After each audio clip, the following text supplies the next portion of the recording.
Assalamualaikum dan salam sejahtera kepada bangsa mekanika di luar sana. Hari ini kita ingin membicarakan tentang satu lagi tajuk, iaitu kereta-kereta second hand yang tak rugi dibeli. Tetapi kepada anda di luar sana yang baru saja menemui channel Mekanika Malaysia, sudilah kiranya anda menekan butang subscribe dan juga butang lonceng. Like dengan share, jangan lupa. Kereta adalah satu objek yang kalau kita beli, dia ada susut nilai yang teruk. Beli hari ni, besok harga dah drop. Tetapi untuk kereta klasik, kereta vintage, kereta JDM, memang harga dia semakin lama semakin mahal. Contohnya kereta-kereta sports 90s, 90-an macam tengok. Supra 200-300, RX-7 200-300, R34 GTR berapa dah sekarang? 500-600 dah harga dia. Cuma pada hari ini kita bukan nak cerita tentang kereta-kereta ikonik tadi. Kita nak cerita tentang kereta-kereta biasa yang harga dia sebenarnya bertahan dalam pasaran. Ramai orang tidak sedar. Sedangkan kereta Malaysia pun ada. Apa dia tu? Jom kita tengok.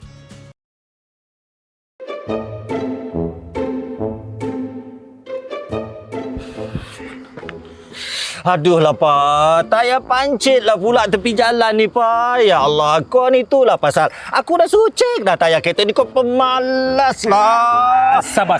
Aku nak pergi nikah ni Pak. Sabar. Saya cari bantuan. Sabar. Hei pengantin, apa pening-pening ni? Gunakanlah tayar Falcon ZE 310R Ecoran. Hah? Ni, tayar apa tu? Apa kelebihan dia? Kelebihan yang pertama, inilah tayar berteknologi Jepun. Yang kedua, ia didatangkan dengan teknologi Advanced 4D Nano Design. Yang ketiga, inilah tayar terbaru yang mempunyai cengkaman terbaik di jalan basah dan juga kering. Yang keempat, ia juga tayar berprestasi tinggi yang selesa. Yang kelima, bukan itu saja, tayar ini juga senyap dan tahan lama. Yang keenam, tayar ini menawarkan jarak membrek yang lebih pendek. Yang ketujuh, tayar ini juga mampu menjimatkan bahan api. Ini sudah bagus. Kalau macam tu, saya pun nak tukar tayar Falcon ZE 310R Ecoran. Wah, kalau macam tu, jom bawa saya pergi workshop. Ya.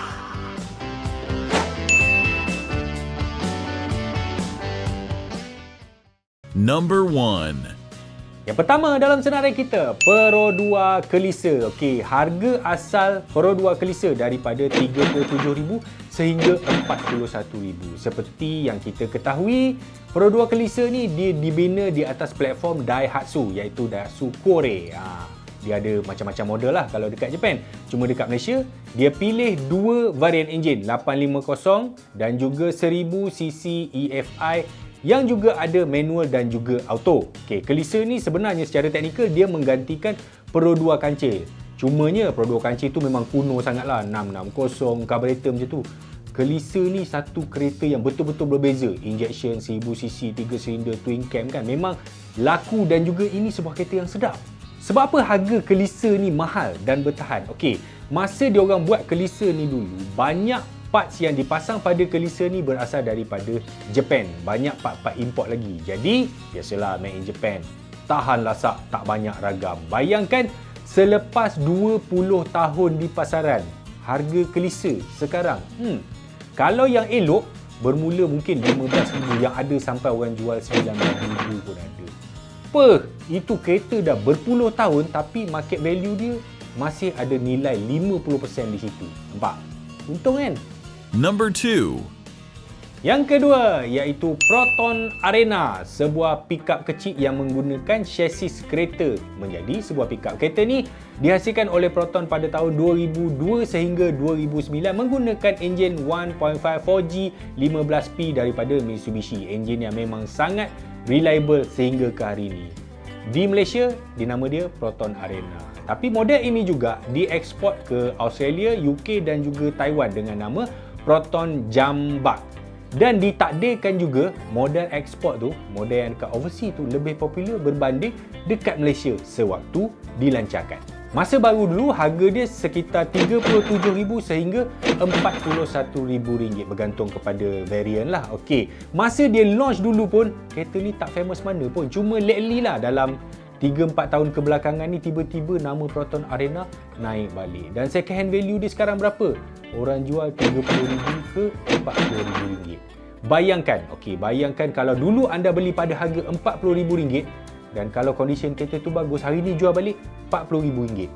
Nah, rugi mananya? Siapa kata rugi beli kereta? Number 3. Yang ketiga, Toyota Hilux. Toyota Hilux ni mana-mana generation pun samalah, tahan lasak, harga berpatutan. Ya, berpatutan kau. Hilux ni sebenarnya mahal. Yang model ini dikenali sebagai Hilux Vigo. Dia dikeluarkan pada tahun 2004 sehingga bila? 2014 tuan-tuan. 10 tahun dia dalam pasaran. Kalau ikut pesaing dia, dah berganti baru, dah second generation. Hilux dia tenang je, 10 tahun dalam production. Walaupun dia ada facelift, dia ada VNT, dia ada TRD, dia ada macam-macam variant, tapi basically dia sebuah Hilux Vigo yang sama. Masa dia jual baru dulu pun, walaupun dengan teknologi yang paling minimum, Hilux ni pun dah dijual mahal. Tapi itulah, Hilux kot, memang dia mahal daripada dulu. Second hand pun mahal daripada dulu. Dan menjadi bertambah mahal apabila Agong Sultan Abdullah dia bawa masuk Hilux tu dalam banjir. Dia siap bangun, dia tunjuk thumbs up. Nak tahu tak, Brian Paan dia ada sebuah Hilux 2.5G tahun 2015 rasanya. Masa dia jual dulu, baru lagi dalam sebulan lepas, RM66,000. Terbaru saya cek, model yang sama, di pasaran terpakai, harganya ialah di atas RM70,000. Nah, makin naik. Number 4. Berada di senarai nombor 4 kita pada hari ini, masih lagi sebuah Toyota. Sebuah Toyota Hiace. Sebuah van, ia nampak humble, merendah diri. Tapi second value dia memang tak boleh bawa bincang. Masa dia launch dulu, dia ada dua varian enjin. 2700cc VVTi petrol dan juga 2500cc diesel turbo. Tapi dia cuma datang dengan transmisi manual. Ada panel van, ada window van, ada high roof, ada low roof. Banyak varian. Untuk hari ni, versi window van, iaitu versi penumpang tu lah, dia orang dah stop production. Jadi, tak ada pilihan sebenarnya. Apa yang ada pilihan di pasaran sekarang ialah van-van China. Biasalah van China beli hari ni semalam dia dah rosak. China kot, apa nak pelik. Dan ini secara automatik menyebabkan harga Hiace melambung tinggi. Bayangkan di pasaran kereta terpakai kan. Yang window van tadi, harga dia dalam range RM75,000 sampai RM85,000 bergantung pada tahun dan varian lah. Kalau yang elok, yang tip-top condition, harga dia boleh sampai RM90,000 tuan-tuan. Itu bermakna 90% daripada harga baru. Wah! Number 5. Yang kelima, Honda CR-Z. Honda mestilah ada dalam senarai kalau kereta yang bervalue tinggi ni kan. Pada 2011, Honda CR-Z ni dilancarkan dengan enjin 1.5 dan juga hybrid dan juga transmisi manual 6-speed pada masa itu. Pada harga RM111,000 dan juga 6-speed, the only manual transmission yang Honda jual pada era tersebut. Honda pernah jual manual ke? Tak pernah, kecuali yang high-end lah, yang macam Type R semua tu. Berapa harga CR-Z sekarang? Untuk model tahun 2012, harga dia average sekitar RM50,000 lebih macam tu lah. Itu maksudnya, selepas 10 tahun, dia mengekalkan 50% value daripada harga baru dia dulu. Kalau dah habis hutang, maknanya kalau loan 9 tahun lah, kalau kita jual dapat banyak lagi duit, dapat RM50,000 lagi. Banyak lah tu. Apa yang best pasal CR-Z ni? Dia sebuah kereta sports kecil yang versatile. Kalau nak modify, nak masuk enjin K20A pun boleh. Nak pakai standard pun boleh. Kalau tak nak yang kuasa besar sangat, tapi nak turbo, protect murah, boleh masuk enjin L15B 1.5 VTEC turbo yang ada kat Civic CR-V tu kan. Half-cut dia dah start masuk ni. Kereta ni kalau kita tune sekitar 200 horsepower kan, rasanya sedap sangat lah ni. Manual kot. Number 6. Yang keenam dan yang terakhir dalam senarai kita, Toyota Corolla Altis. Memang kita tahulah Corolla ni pesaing terdekat Honda Civic, tetapi berbeza dengan Honda Civic. Honda Civic ni memang bila dia buat tu, dia design tu, dia memang dah target nak jual dekat orang muda atau orang berjiwa muda ataupun orang yang lone bini ataupun yang jenis ni kaki tangan kerajaan kan. Itu target dia.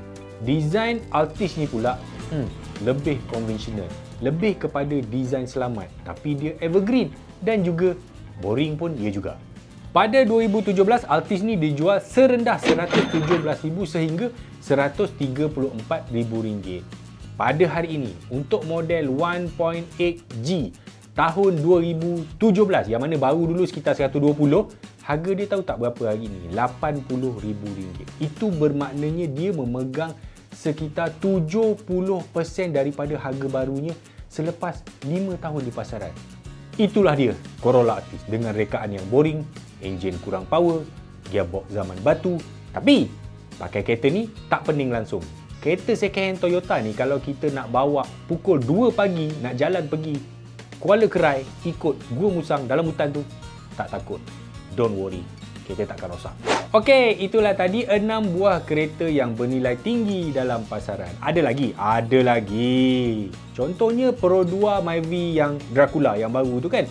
Model 2018, first model tu, tahu tak harga dia 40 ke atas lagi. Dah macam harga baru kot. Kalau nak trade in bergebuk-gebuk Yuska nak ambil kereta tu.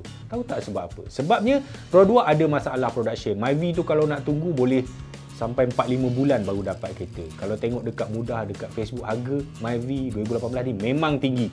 Myvi semua tinggi kot. Lagi satu, Jazz. Jazz GK yang baru tu, kalau kita tengok second hand, harga dia drop 10-15% je. Sebab apa? Sebab Jazz dah di stop production. Dan juga sebab Jazz GK ni, masa dia jual baru dia merupakan Honda yang paling murah dan Honda Jazz yang paling murah berbanding generasi sebelum dia. GD dengan GE dulu 100 lebih kot harga dia. So GK ni memang berbaloi dibeli dan harga second hand dia juga berbaloi. Okey. Apa lagi nak cerita ni? Dah habis? Dah habis. Kepada anda yang berjaya menonton sehingga ke akhir rancangan, tolonglah yang belum subscribe, tekan butang subscribe dan juga tekan butang like dan juga tekan butang lonceng. Jika anda rasa video ini bermanfaat, share lah kat grup family.